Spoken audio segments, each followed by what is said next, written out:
বিকশিত আসাম বিকশিত উধারবন্দ এই স্লোগানকে সামনে রেখে ভারতীয় জনতা পার্টির উদ্যোগে উধারবন্দ বিধানসভা কেন্দ্রের অন্তর্গত এক প্রবুদ্ধ নাগরিক সভা অনুষ্ঠিত হল শিলচরের বঙ্গভবনে।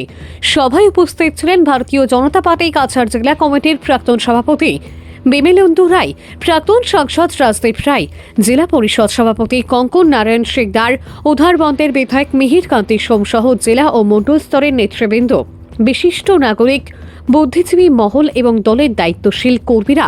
বক্তারা তাদের বক্তব্যে বলেন, মাননীয় প্রধানমন্ত্রী নরেন্দ্র মোদীর বিকশিত ভারতের স্বপ্ন এবং আসামের মুখ্যমন্ত্রী ডক্টর হিমন্ত বিশ্ব শর্মার নেতৃত্বে রাজ্যে যে উন্নয়নমূলক কর্মকাণ্ড চলছে তারই অংশ হিসেবে উধারবন্দ বিধানসভা কেন্দ্রকে পরিকল্পিত উন্নয়নের পথে এগিয়ে নিয়ে যাওয়ার লক্ষ্যেই এই সভার আয়োজন।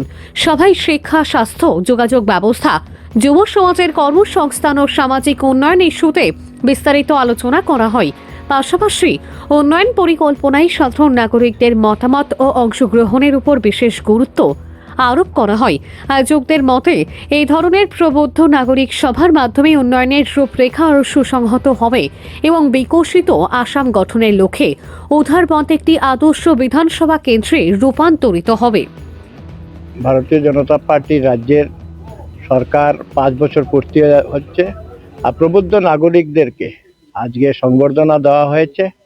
আর গত 2টা ট্রাম আমরা যে কাজকর্ম করেছি তার জন্য একটা ছোট বই আমরা এখানে সবাই প্রবুদ্ধ নাগরিকদেরকে নিয়ে সেটা বই উন্মোচন হলো এবং ভারতীয় জনতা পার্টির সরকার কি কি কাজ করেছে তার অল্প খতিয়ান তুলে দেওয়া হয়েছে।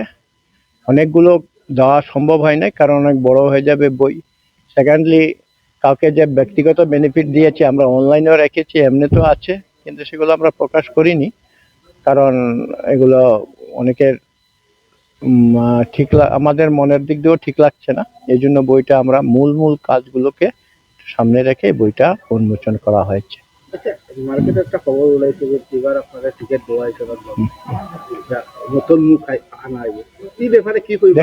বা আপনার প্রার্থী চয়নটা দলের হাইকমান্ডের উপর নির্ভর করে, আর এই ধরনের কোনো এখনো কাজ শুরু হয়নি। দল সার্ভে চালাচ্ছে এবং দল সঠিক ব্যক্তিকেই দেবে। কাকে দেখবে দল নিশ্চয়ই সেই ক্ষেত্রে দল ভালোভাবে চিন্তা করবে। এইভাবেই ভারতীয় জনতা পার্টি প্রার্থী নিয়োগ হয়। মিহিরকান্তি সোম অনেকটাই উঠতে পারে, প্রচার করতে পারে মানুষে, কিন্তু আমাদের যে অঞ্চলের যে সব মানুষের যে সমর্থন আপনারা আজকেই প্রমাণ পেয়েছেন যে হলের মধ্যে প্রবুদ্ধ নাগরিকদের যে এইভাবে জমায়েত হয়েছেন, সবারই ভেতরে ইচ্ছে আছে কারণ মিহিরকান্তি সোমই পাবেন টিকিট। কারণ আমাদের মাননীয় মুখ্যমন্ত্রী ডক্টর হিমন্ত বিশ্ব শর্মা উনি কর্মবীর মানুষ, অত্যন্ত সৎ মানুষ এবং অত্যন্ত বুদ্ধিমত্তার সঙ্গে আসাম চালিয়ে যাচ্ছেন এবং তিনি সৎ মানুষকে পছন্দ করেন, দুর্নীতিকে পছন্দ করেন না। তাই মিহির বাবু একজন সৎ মানুষ হিসাবে আশা করি যে মুখ্যমন্ত্রীর স্নেহ থেকে উনি বঞ্চিত হবেন না এবং আম জনতার ভোট তিনি পাবেন, যেহেতু তিনি আম জনতার বিধায়ক। এই আশা আমাদের মনে, সবার মনেই আছে। হয়তো প্রচার চালাচ্ছে, ওনারা চালাতে পারে, সেটা আমরা ধর্তব্য বিষয় নয়।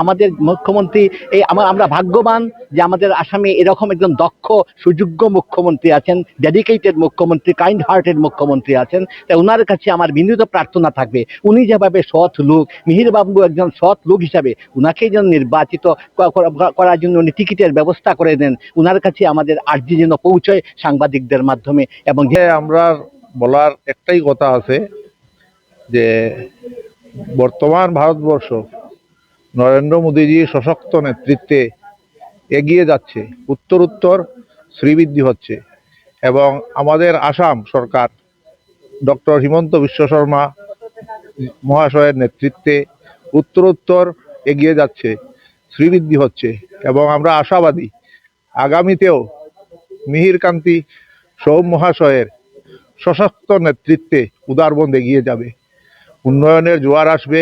গত 10 বছর ওনার কাজ আমরা দেখেছি, দেখে একটাই আমরা বুঝেছি যে আগামীতেও উনার নেতৃত্বেই উদারবন্দ উত্তর শ্রীবৃদ্ধি হবে। এই আশা রেখে আমি আমার সংক্ষিপ্ত